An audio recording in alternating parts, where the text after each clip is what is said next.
In Bangladesh, it is the first time that the FIAD is taking place in IoT campus. This is a biggest event in Bangladesh.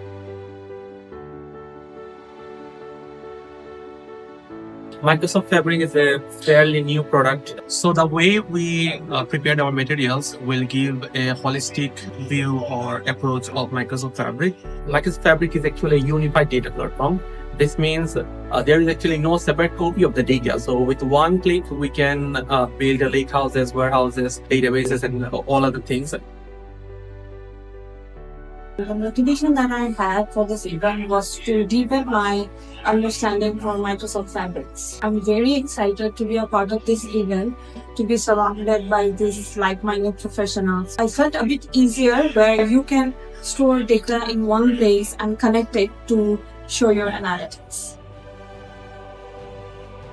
So I think after 2 days training, participant can gather knowledge about Fabric, like what is Fabric, how Fabric is game-changing in the analytics industry, and how they can implement in their organization as an analytics platform to get the real insights from their business data.